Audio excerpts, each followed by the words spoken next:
Kumar sir ಹೇಳಿದಂಗೆ ಬೆಳಗಾವಿ ಚಿಕ್ಕೋಡಿ ಹಾಗೂ ಬೆಳಗಾವಿ ನಗರದ ಕೋರ್ ಕಮಿಟಿ ಸಭೆಯಲ್ಲಿ ನಾವು ಇವತ್ತೊಂದೆಲ್ಲ ನಿರ್ಣಯಕ್ಕೆ ಬಂದಿದ್ದೀವಿ. ಸೊ ಅಂದರೆ ಇದೀಗ ಅವ್ರು ಹೇಳಿದಂಗೆ ನಮ್ಮ ರಾಜ್ಯ ಅಧ್ಯಕ್ಷರಾದ ಸನ್ಮಾನ್ಯ ವಿಜೇಂದ್ರ ಅವರು, ವಿರೋಧಿ ಪಕ್ಷ ನಾಯಕರಾದ ಸನ್ಮಾನ್ಯ ಆರ್ ಅಶೋಕ್ ಅವರು ಇವರ ನೇತೃತ್ವದಲ್ಲಿ ನಾವು ಅಂದರೆ 9ನೇ ತಾರೀಕು ಡಿಸೆಂಬರ್ 9ರಂದು ಇಲ್ಲಿ ಬೆಳಗಾವಲ್ಲಿ ಸುವರ್ಣಸೌಧದ ಮುಂಚೆ ಒಂದು ದೊಡ್ಡ ಪ್ರಮಾಣದಲ್ಲಿ ರೈತರು ಹೋರಾಟ ಮಾಡಬೇಕಂತೇಳಿ ಇವತ್ತೊಂದು ನಿರ್ಣಯ ತಗೊಂಡಿದ್ದೀವಿ. ಸೊ ಅಂದರೆ ಆ ಹೋರಾಟಕ್ಕೆ ಇಡೀ ಬೆಳಗಾವಿ ಜಿಲ್ಲೆ ರೈತರು, ನಮ್ಮ ಭಾರತೀಯ ಜನತಾ ಪಾರ್ಟಿ ಕಾರ್ಯಕರ್ತರು ಬರ್ತಾರೆ ಮತ್ತು ಇಡೀ ರಾಜ್ಯದಿಂದ ನಮ್ಮ ಎಸ್ ಪಾಟೀಲ್ ನಡವಳ್ಳಿ ಅವರಂದ್ರೆ ಅವ್ರ ಮುಖಾಂತರ ಹೊರಗಿಂದನೂ ರೈತರು ಸುಮಾರು ಒಂದು 20,000 ಜನ ರೈತರು ಸೇರಿಸಿ ಹೋರಾಟ ಮಾಡಬೇಕಂತೇಳಿ ನಾವು ಇವತ್ತೊಂದು ನಿರ್ಣಯ ಮಾಡಿದ್ದೀವಿ. ಆ ಪ್ರಕಾರ ಇಡೀ ಎಲ್ಲ ನಮ್ಮ ಮಾನ್ಯ ಗೌರವಾನ್ವಿತ ಶಾಸಕರು, ಮಾಜಿ ಶಾಸಕರು, ಎಲ್ಲ ಪದಾಧಿಕಾರಿಗಳು ಸಹಕಾರ ಕೊಟ್ಟು ಹೆಚ್ಚಿನ ಸಂಖ್ಯೆಯಲ್ಲಿ ಅವತ್ತು ರೈತರು ಕರ್ಕೊಂಡ್ಬರ್ತಿದ್ರು, ನಮ್ಮ ಕಾರ್ಯಕರ್ತರು ಬರ್ತಾರೆ. ದೊಡ್ಡ ಪ್ರಮಾಣದಲ್ಲಿ ಹೋರಾಟ ಮಾಡಿ ಅಂದ್ರೆ ನಾವೆಲ್ಲ ರೈತರಿಗಂತ ಹೇಳಿದಂಗೆ ಸಾಕಷ್ಟು ತಾವೆಲ್ಲ ನೋಡ್ತಾ ಇದ್ದೀರಿ. ಸರ್ಕಾರ ತಮ್ಮಂದ್ರೆ ಕುರ್ಚಿ ಉಳಿಸ್ಕೊಳ್ಳಲ್ಲಿ ತಮ್ಮ ಟೈಮ್ ತೆಗಿತಾ ಇದ್ದಾರೆ. ಅಂದ್ರೆ ರೈತರ ಬಗ್ಗೆ ಇನ್ನೂ ಯಾವುದೇ ಅಂದರೆ ಇದ್ರ ಕಡೆ ಗಮನ ಕೊಡ್ತಾ ಇಲ್ಲ. ಅದಕ್ಕೆ ಒಂದು ದೊಡ್ಡ ಪ್ರಮಾಣ ಹೋರಾಟ ಮಾಡಿ ಸೊ ರೈತರಿಗೆ ಮತ್ತು ಸಾರ್ವಜನಿಕ ಏನು ಸಾಧ್ಯ ಆದಷ್ಟು ಅವಕಾಶ ಕೊಡೋಕ್ಕಾಗ್ತೈತಿ, ಆ ಅವಕಾಶದ ಮುಖಾಂತರ ಹೋರಾಟ ಮಾಡ್ತೀವಿ. ಇದರ ಜೊತೆಗೆ ಇನ್ನೊಂದು ಹಿಂದಿನ ಮುಖ್ಯಮಂತ್ರಿ ಸನ್ಮಾನ್ಯ ಬಸವರಾಜ ಬೊಮ್ಮೆಯವರಿದ್ದಾಗ ಸುಮಾರು ಇಲ್ಲೇ ಒಂದು ಕ್ಯಾಬಿನೆಟ್ ಮಾಡಿ 5,000 ಕೋಟಿ ನೀರಾವರಿ ಯೋಜನೆ ಪ್ರಾರಂಭ ಮಾಡಿದ್ರು. ಅವರು ಅನುಮೋದನೆ ಕೊಟ್ಟಿದ್ದರು. ಅದರೊಳಗೆ ನಮ್ಮ ಕ್ಷೇತ್ರ ಇತ್ತು, ಚಿಕ್ಕೋಡಿ ಇತ್ತು, ಕಿತ್ತೂರು ಇತ್ತು. ಇನ್ನೂ ಆ ಕೆಲಸಗಳ ಪ್ರಗತಿಯಾಗಿ ಅಂದರೆ ಸ್ಪೀಡಾಗಿ ಆಗ್ತಾಯಿಲ್ಲ, ಅದಕ್ಕೆ ಅನುದಾನ ಬರ್ತಾಯಿಲ್ಲ. ಇಂಥ ಅನೇಕ ವಿಚಾರ ಇಟ್ಕೊಂಡು ಇದ್ರ ಜೊತೆಗೆ ಇಡೀ ರಾಜ್ಯದಲ್ಲಿ ಅಂದರೆ ನಮ್ಮ ಹಾಲಿಗೆ ಪ್ರೋತ್ಸಾಹಧನ ಬರ್ತೈತೆ 5 ರೂಪಾಯಿ, ಅದು ಸುಮಾರು ಒಂದು 600 ಕೋಟಿ ಇನ್ನೂ ರೈತರಿಗೆ ದುಡ್ಡು ಕೊಡಬೇಕಾದ್ರೆ.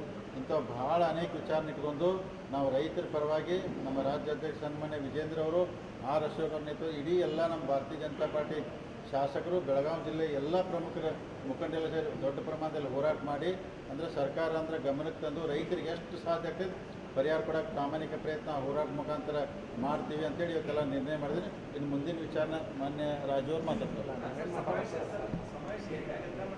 ಈಗ ಅಂದರೆ ಸಮಾವೇಶ ಅಂತಲ್ಲ ರೀ, ನಾವು 3 ಪ್ಲೇಸ್ ಫಿಕ್ಸ್ ಮಾಡ್ಕೊಂಡು ಈಗ ಅಂದರೆ ಪೊಲೀಸರು ಎಲ್ಲಿದ ಪರ್ಮಿಷನ್ ನಮ್ಗೆ ಕೊಡ್ತಾರೋ, ಯಾಕಂದ್ರೆ ನ್ಯಾಷನಲ್ ಹೈವೇ ಮೇಲೆ ಹೋಗ್ಬೇಡ ಅಂತ ಪೊಲೀಸರು ಹೇಳ್ತಾ ಇದ್ದಾರೆ. 3 ಜಾಗ ಪ್ಲೇಸ್ ಫಿಕ್ಸ್ ಮಾಡಿಕೊಂಡು ಅಲ್ಲಿ ಪರ್ಮಿಷನ್ ಕೇಳ್ತಾರೆ. ಎಲ್ಲಿದು ಒಂದು ಕಡೆ ಕೊಡ್ತಾರಲ್ಲ ನಿಮಗೆ 2 ದಿನ ಮುಂಚೆನೇ ಹೇಳ್ತೀವಿ, ಹೋರಾಟ ದೊಡ್ಡ ಪ್ರಮಾಣದಲ್ಲಿ ಮಾಡ್ತೇವೆ.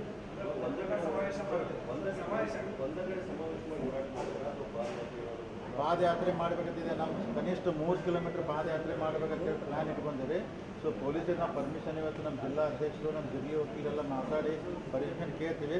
ಯಾವ ಥರ ಪರ್ಮಿಷನ್ ಅಂದರೆ ನಾವು ಅಂದರೆ ಲಾ ಆ್ಯಂಡ್ ಆರ್ಡರ್ಗೂ ಪ್ರಾಬ್ಲಮ್ ಆಗಿರ್ಬೋದು. ಆ ದೃಷ್ಟಿಯಿಂದ ನಾವು ಹೋರಾಟ ಅಂದರೆ 3 ಕಿಲೋಮೀಟರ್ ಅಂತ ಮಾಡಬೇಕು ಮಾಡಿದ್ದೇವೆ.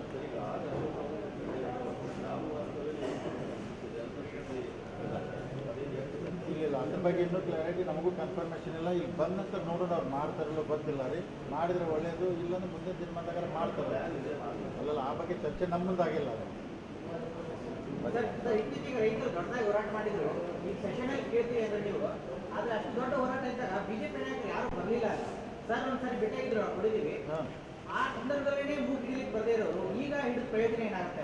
ಈಗ ನೋಡಿ, ದೊಡ್ಡ ಹೋರಾಟ ಆದಾಗ ನಮ್ಮ ರಾಜ್ಯ ಅಧ್ಯಕ್ಷ ಸನ್ಮಾನ್ಯ ವಿಜೇಂದ್ರ ಅವರು ಆ ಹೋರಾಟದಾಗ ಹೋಗಿ ಭಾಗವಹಿಸಿ ಅವ್ರ ಜೊತೆಗೆ ಒಂದಿನ ಅಲ್ಲಿ ಎದ್ದು ಅವ್ರು ಸಾಕಷ್ಟು ಅದ್ರ ಸ್ಪಂದಿಸಿದ್ದಾರೆ. ಅವರು ಯಾಕಂದ್ರೆ ಹೋಗಿದ್ದಾರೆ ಅವ್ರು, ಯಾಕಂದ್ರೆ ರಾಜ್ಯ ಅಧ್ಯಕ್ಷರು ಹೋಗಿ ಎಲ್ಲ ಸ್ಪಂದಿಸಿದಾರು. ಆ ಪ್ರಕಾರ ಸರ್ಕಾರ ಮ್ಯಾಗ ಒತ್ತಾಯ ಹಾಕಿದಾರು.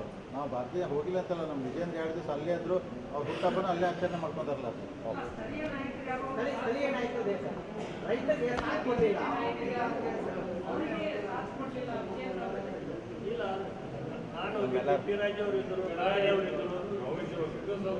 ಎಲ್ಲರೂ